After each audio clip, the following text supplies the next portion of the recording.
And greetings, friends, and welcome to the Trenton 365 show. And as always, it's a pleasure, and we appreciate you checking us out. Make sure you follow us on the social media platforms, Facebook, Instagram, and Twitter. I try to mix it up a little bit, so if you follow all three, you'll get a little bit of each.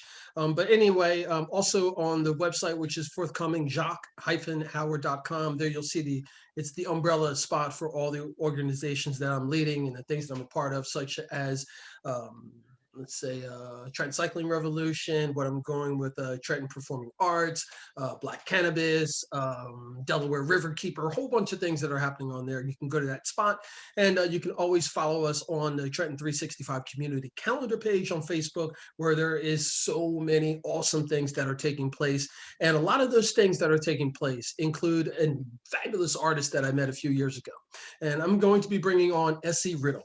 Essie Riddle is this amazing spirit. And I want to reflect back to the first time that I saw her actually perform. And oftentimes you'll hear artists, talk about a moment when they experience something. And I consider what I do art as well. And at this performance, I just asserted myself into this situation and was able to help Essie as she walked coming into the stage.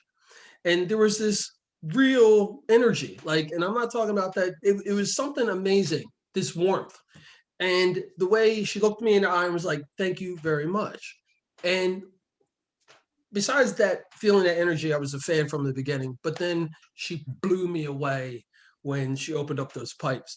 And Essie's got this amazing background as far as locally trained, professionally trained, et cetera. And we're going to talk about that as well. But Trenton 365 community, please welcome Essie Riddle. How you doing? Good. Thank you so much for having me. Oh, man, it's an absolute pleasure. I'm glad we can finally put this together. Yeah, those were some kind words. I'm over here like blushing probably. Yeah, so I've been living in this area for about 6 years now. Based in the like Ewing, New Jersey area. I moved up here to pursue my master's in opera performance at Westminster, but I'm originally from West Virginia. So a little bit down home vibes that I bring with me to the north. And yeah, I grew up singing in church, singing for my own enjoyment, and it was kind of always a little bit like dramatic. And so I've been very fortunate. I think one of the things I always do not take for granted is that when you're creative, your passion makes itself known to you often pretty early on. And so there's never really guessing of like, what do I do with my life? It's like this, it's like, this is the gift. This is what I'm doing. So yeah, it's a journey. I never would have thought like, my 12-year-old self would have placed me here at this point in life. But that's also part of, the creative process is like this journey geographically and emotionally and everything else. Essie, I want you to kind of dive into that a little bit more because it reminds me of it's like a sink or swim kind of moment when you realize that, hey, I'm an artist. And I have only touched on that just from what I do from this side of the art scene, interviewing and spending time with you all. When you finally get that feeling inside, what is it? How would you describe it in a metaphor so that the general public would understand? I think I have a unique stance on it because I actually felt kind of scared or terrified when I came to that realization because I love my home state, West Virginia, so much. But as far as equity in the arts and socioeconomic equity, it's nowhere near what the arts are up here, or like a career as an artist or a career as a musician is not really common. And it's hard, I think, for people to wrap their minds around in West Virginia because just the scenes and like the money and the things you kind of need to cultivate and have a career where you can pay your bills and things like that don't seem practical. So when I came to the conclusion that I really wanted to do music, it was a mix of like, I'm going to be swimming upstream, and I understand that. And also a little bit of mix of like, there becomes a pressure with that of like, well, now I have to succeed. Now I have to do well at this, because I've kind of chosen something unrealistic. And that's probably more on just me, my personality of like being like kind of prideful or stubborn. And definitely part of my journey, I mean, I don't think I was wrong in having that mindset, especially now I work in this area, I work with musicians in this area, and it really is like night and day, just difference of the opportunities here versus the opportunities there. And that's not to say you can't be an amazing artist from West Virginia. I have so many friends that have done that as well, but it's definitely just cultivated a little bit differently. And I was very fortunate that I had super, super strong music teachers in West Virginia that just gave me they enabled me to believe like there's a path, there's a way for this if you want it. So yeah, I was a little bit scared when I chose music. And then, I think as you're coming up in music, I don't know a single creative who hasn't felt that like need to prove themselves, to prove like I belong to be here, or like I am a musician, or I am a professional. Like that's a big word people have to like overcome to be able to call themselves. And I've definitely rounded all those corners for myself. And like you were saying, there's a lot of growth that comes with that. And there's a lot of you can't kind of cheat the mental emotional work when you're in a creative field, because there's so much vulnerability that has to live in what you do. Man, you got so much here happening, man. I'm almost splintered where I wanted to take this interview, from the pre-chat that we did. Wow, but I'm gonna just let this vibe, and with the expectation that we're gonna chat again, because I even want to touch on this the brand of Essie Riddle, and how you've culminated so many different things underneath of it. I mean, the visual aspect of it, the performing aspect of it, the educational component also, which is great because everyone's in this economy now where, hey, everybody's kind of trying to figure out what they can do. But I want to stay on this topic, COVID. During this time and the scene, how it's affected you. What have you done? And what are you doing? Yeah, I think everybody was in the mindset, of course. I think because it happened overnight, I think people believe it's going to like reverse and we're going to go back to normal overnight. There's a little bit of like this denial about it, but and obviously I don't think we knew how long it was going to be when the onset of it happened. I had a lot of really awesome gigs and different things that were a little more high profile lined up, and it was a real bummer that they were kind of like canned overnight for COVID. But I felt solace in at least that, this is happening to everybody. I didn't feel solace that this is happening to everybody, but I felt solace in the fact that like we're all in this together. It's like a struggle I can share and can be understood in. And I am such a performer. And I think my whole identity as an artist was really rooted in performance. And that's that's the biggest lesson COVID taught me. All of a sudden, I didn't have a stage and a microphone and, people in front of me.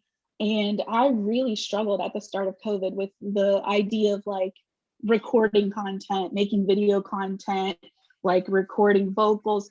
And I did see immediately in COVID that this is a shift you have to make. If you want to stay like where your followers are, where people are that are following along with what you do. If they were coming to your live show in person, now their only option is to watch you online or engage with you online. And that was a really hard transition for me because it didn't feel natural to like do something in my phone, you know, and there's no reaction, there's no like connection to another person in that moment.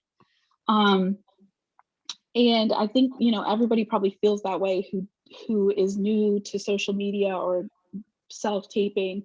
There's an awkwardness to it. And just like any other craft, you kind of have to like learn and do it a lot badly. And then you start to get kind of better. And I'm still in the middle of that process, learning how to do that. And um, so definitely kind of switching to a different way to engage and a different way I exist as an artist is very strange.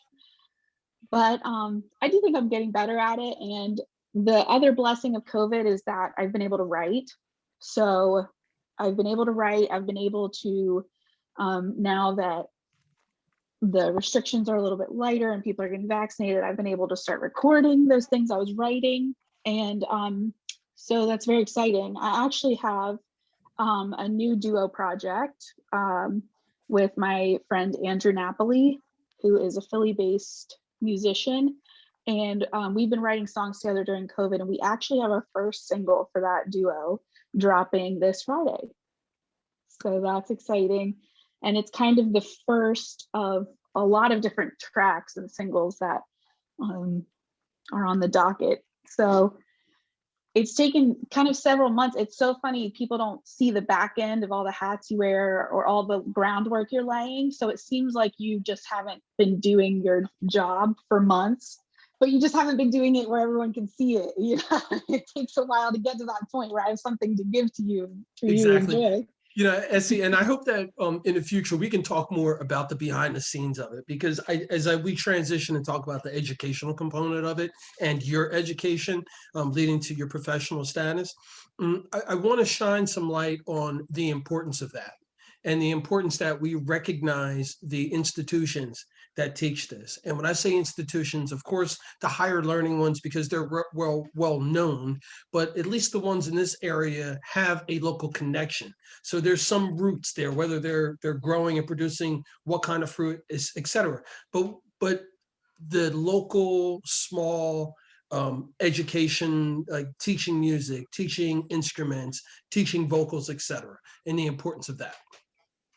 Yeah, I just by pure chance, I kind of was feeling like I wanted a shift in my day to day. I was doing a lot more like freelance things as an artist and to pay my bills, but I just felt like I wanted to do something a little more substantial. So I actually took a teaching position right before COVID started as an elementary music teacher. And I also teach, you know, piano and voice lessons on the side. But at first when I was considering applying for the job and interviewing and all that, I was very nervous that this is going to take away from my artist life. This is going to be a demand of my time and energy that could potentially take away from my time and energy I can commit to my artistry, my music. And I really have found that it's been the opposite. The more I teach, the more creative I feel when I come to my own things. The more ideas I have, the more outlets I have throughout the day to kind of express myself in ways that I'm limited for my own music.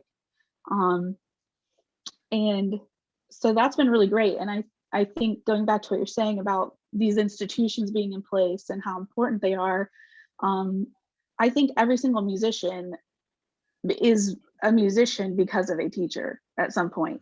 I don't think there's a single person that has just stayed the course and learned the instruments themselves or learned the language or the scape of it all on their own. I think everybody's had some type of mentor or teacher there that has showed them it's viable and it's like you can do this and you know create that energy and that kind of like loose sense of time and space with those moments with those teachers. Something you said earlier about the teachers, the instruction that you had growing Mhm. up in West Virginia.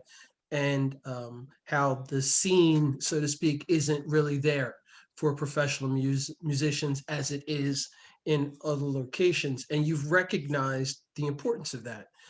When we go back to thinking about the importance of professional music, how should the general public, or I don't like saying should, but how could the general public view this profession going forward in terms of supporting it on an educational level, young people who are interested in music, and it's obvious that they really are passionate about it and that it's viable, that there Right. are opportunities.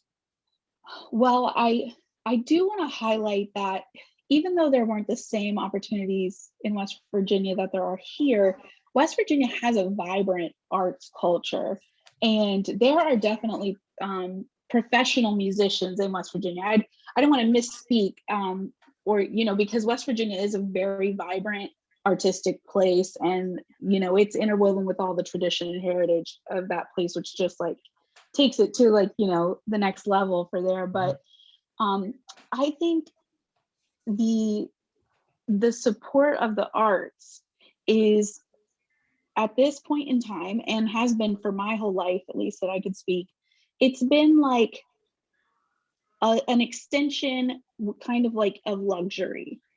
Like we need to support like these core things first in education, and then we can support like music and the arts peripherally.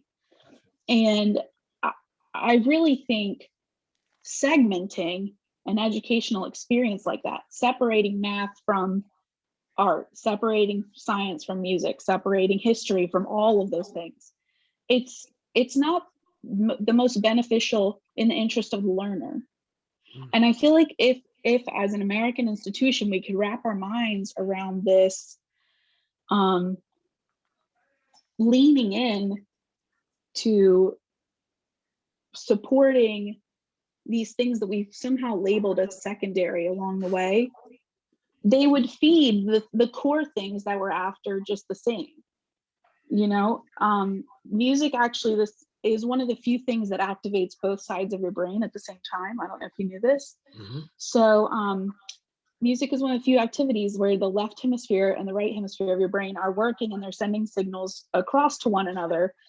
And this doesn't happen in a lot of other subjects. And it's usually why when you meet musicians, they tend to also be good at something else. They tend to also, it's like usually a musician's never just a musician. They can do 10 different other things pretty well, I'm sure all my musician friends were like, "Yeah, right on, right on." I've been trying to tell people that for ages. I'm glad she said it. Now being a creative and being able to like produce, sometimes those don't always go hand in hand, but I can't speak to that. But well, but what that means is then it's up to that person on that journey, that evolution. And I made a note about that, about what you're doing. You're evolving constantly, like some of the best musicians and artists are. They're taking advantage of being human beings, evolving, so to speak. Even what I do, like I would hope that I'm getting better after doing so many of these. And that's what it is. We just keep trying. We keep trying. And I think that's why it's so important for us to be around a support system. And a support system, whether that's your family, whether that's your friends, that's another community that you're a part of. Can you just touch on that a little bit? I know you mentioned earlier about Andrew Napoli and how you guys got this duo project is coming together, especially during COVID, right? Tight yeah. time.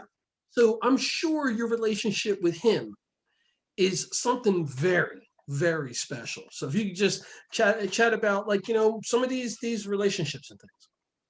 Yeah, absolutely. So Andrew Napoli, he grew up in Bucks County in Pennsylvania. He's been kind of come up through the Philly music scene, and I actually met him. I feel like all things in music are kind of this like kismet weird way of meeting each other. But I was doing booking at a local venue, and he wanted to book his band there. So I was just familiar with his name, and we become Facebook friends. And he just posted one night that he was like, does anybody want to sing backups on a George Harrison tribute? And I was free, and I was just like, sure, I'll come. Where's it at? So I go meet him. It's kind of like thrown together last minute, and it was kind of like a free for all, but of Beatles tunes. But it was really fun, and I think because everything was so on the fly, he recognized my abilities to like pay attention to the players around me and adapt on stage, and he was really impressed with that. So then he asked me to just start playing and performing with him for various things. He's one of the founding members of a Philly band called Loose Leaf. And so I played with Loose Leaf, you know, up until COVID shut down. And once COVID hit, we obviously had some free time, and he was like, would you want to write together? So I'm really enjoying that project, and we really have like a good yin and yang for each other's styles, and like kind of a process, which is like invaluable to find in a writing partner or duo partner. Mm-hmm. But yeah, so I definitely think the easiest way to support any artist that you see in your scene, or support the arts around you, is like you have the power, at least in the palm of your hand, to like share, comment, engage. Like let artists work very hard to put something out. Let them know that you feel some type of way about it. Like let them know like this made my day, or like it, you know, you can never be too cheesy, or you know, don't be scared to express that, because ultimately that's what it's for. It's to connect us. Any piece of art is to connect people. And, you know, something I was thinking about when you were sharing was, you know, when we look at societies and the evolution of humans, we always see remnants of art, Mm-hmm. artifacts, pottery making, um, art on walls. And, you know, I know a lot of people have been talking about this recently. And I know a politician, Reed Gussior, I've heard him mention this when he talks about the importance of art. And I've heard others make some similitude to that as well. So therefore, we as a society know the importance of it. Most of us enjoy some capacity of art. I mean, for God's sakes, we live in art, right? Our buildings Right. and everything. We whatever we live in.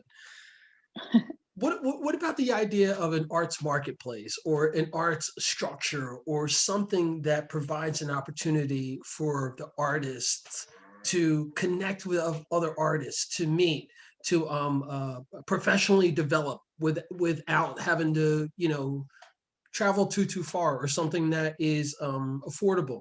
Can you speak to what something like that would mean to you, and especially when you were coming up? Yeah, I think the networking element is so much more key than you think. And I think when you're young and you're starting out, you think networking is more of like, what can this person do for me? When you're meeting, like you're trying to like put yourselves in the room to meet the people you think you need. But networking is constant.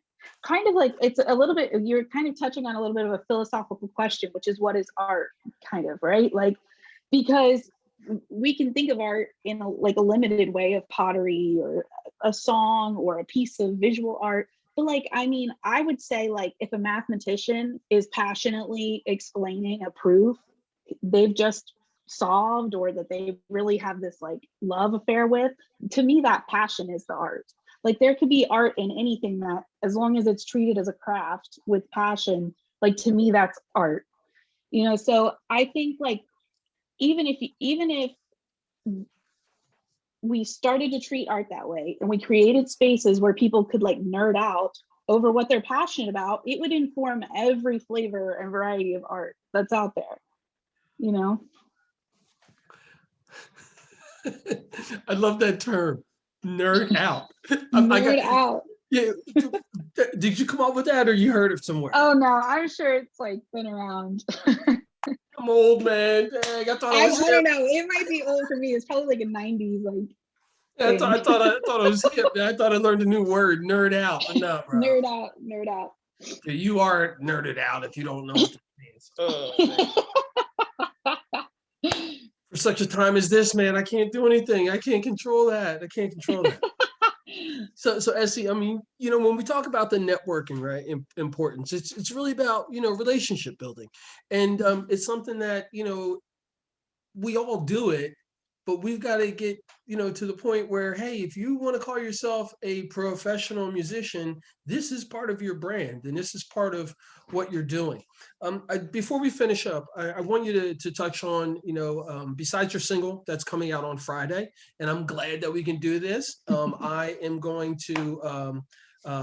to volunteer you to send it to me as soon as we get off, and then that way I can start teasing out the release date and all that other stuff, and we can get people to start going over and supporting Essie Riddle music, and also branching off of that, Westminster Choir College, and also anything affiliated with the performing arts, even on a local level. Let's get some of these children, tied into the arts, the ones who want to be passionately involved in arts. Let's provide them an opportunity and treat them the same way as we will any other craft. And I hope that you'll join me on this all of a sudden announced mission that I think I'm going to put together based upon my goods. We're going to do some stuff for performing arts, man. There's too many good people that I've met who are contributing to society in such awesome ways. And I think they just need support. I mean, because we do support artists, I think that we could support the local art scene more. So Yeah. before we finish up, Essie, I'd like for you to share some last words to those folks who may be coming to know Essie Riddle for the first time. Well, I would like to say hello.